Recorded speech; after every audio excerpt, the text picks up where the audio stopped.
think today's is certainly appropriate for this announcement. It's a major case. It's a big deal.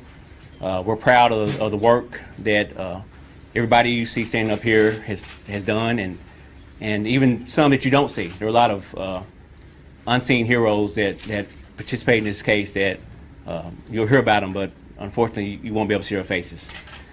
I also want to thank the clerk's office for allowing us to use their space. And I'm told this is the first time that the Marshal Service has held a press conference in this space, so I think this is certainly fitting and proper that we do this. So we're going to give you a few updates in this investigation. So as you know, the U.S. Marshal Service is the federal government's primary agency for fugitive investigations.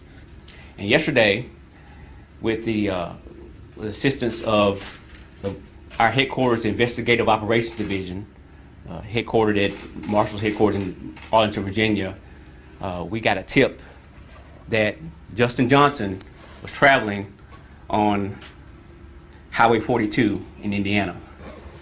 So we contacted the Great Lakes, U.S. Marshals Great Lakes Regional Fugitive Task Force and asked for their assistance. And so through a coordinated effort, they were able to stop a vehicle as it pulled into a truck stop in Brazil, Indiana, just outside of Terre Haute. And Justin Johnson was safely taken into custody. And once he was taken into custody, we also identified a second person that was in the vehicle with him. This man that goes by the name of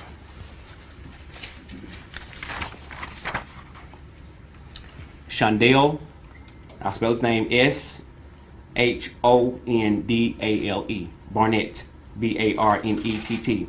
Shondale Barnett, date of birth is February 6, 1994. He's originally from Memphis, but lives in Dallas. Shondale Barnett is a person who we believe was providing assistance to Justin since we've been looking for him. And he now faces charges of accessory after the fact to first-degree murder. Now, Justin Johnson, on the other hand, he was transported to the Knox County, Indiana jail. And he was booked on a violation of federal supervised release. He went before a federal magistrate in the Southern District of Indiana this morning at 11:30. He waived his identity hearing and he waived his bond hearing. So in essence, he has agreed to come back to face the federal supervised release charges in the Western District of Tennessee. And he will go before a judge in this building, go before a federal magistrate and have an initial appearance on that charge. Good afternoon. So what I'll do is provide just a bit of a summary of the MPD's work towards this particular case and the apprehension of these two wanted individuals. So on Wednesday, November 17, 2021, at approximately 12:24 p.m., Memphis police officers responded to a shooting at 2370 Airways Boulevard, Makiba's Homemade Cookies. Upon arrival, officers located 36-year-old Adolph Thornton Jr., known as Young Dolph, suffering from multiple gunshot wounds. Thornton was pronounced deceased on the scene by Memphis Fire Department personnel. After an exhaustive investigation by MPD staff, investigators, and supervisors, many who are in this room right now, 23-year-old Justin Johnson and 32-year-old Cornelius Smith were apprehended. Justin Johnson, who is a wanted person of interest in the murder of Young Dolph, Adolph Thornton, is now in custody, thanks to the Marshal Service and their dogged, relentless, and unwavering commitment to getting this individual off the street. Cornelius Smith is now in custody as well, pending the following charges: first-degree murder, criminal attempt to first-degree murder, convicted felon in possession of a handgun, employing a firearm during the commission of a dangerous felony, and theft of property in the amount of $10,000 to $60,000. Thank you to our citizens and to the public for trusting the Memphis Police Department and utilizing our Crime Stoppers Anonymous tip line. this is an ongoing investigation. Thank you very much. And at this particular time, I'd like to ask our District Attorney General, Amy Wyrick, for remarks. Good afternoon.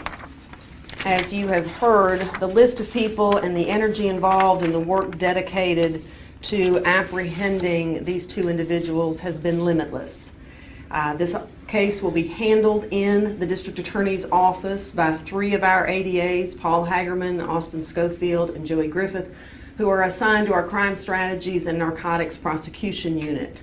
Because of the criminal histories involved in the individuals charged, the case will be assigned to our Special Prosecution Unit Division 7, which handles, as you all know, repeat violent felony offenders.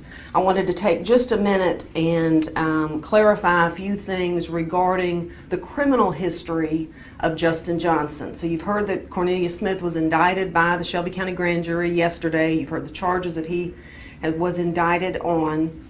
As for Justin Johnson, in July of 2015, at the age of 17, he was charged with aggravated rape and aggravated robbery at the gunpoint. The victim in that case was a woman at an Econo Lodge. He was found delinquent. He was placed in the custody of the Department of Children's Services until his 19th birthday. Our office filed a transfer request in that case that was denied, and he was placed on the Violent Juvenile Sex Offender Registry. In January of 2017, January 31st to be specific, he shot 3 people at the Billy Hardwick Bowling Alley, and many of you all have covered that case. In February of 2017, he was arrested on that case after MPD solved it. In May of 2017, he pled guilty to 5 years concurrent for the shooting in the Billy Hardwick case.